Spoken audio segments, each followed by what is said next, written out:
ডুমুর ফলের গুণের কথা অনেক শুনি আজ, তখন কিছু জানতেম না কি যে ওটার কাজ।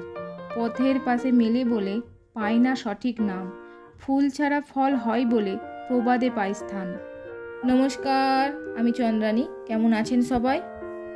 আজকে আমি যাকে নিয়ে কথা বলবো সেটি হলো ডুমুর। এটি ভিটামিন, খনিজ ও পর্যাপ্ত ফাইবারযুক্ত একটি পুষ্টিকর ফল। আপনারা জানলে অবাক হবেন, অবহেলায় রাস্তার ধারে পড়ে থাকা এই ফলটির কত ভেষজ গুণ রয়েছে। জানেন, ডুমুরের মধ্যে থাকা ফাইবার কোষ্ঠকাঠিন্য দূর করতে সাহায্য করে, ফলে হজম প্রক্রিয়া উন্নত হয়। এছাড়া ডুমুরে উপস্থিত খনিজ পটাশিয়াম রক্তচাপ নিয়ন্ত্রণ করে, ফলে হৃদরোগের ঝুঁকি কমে।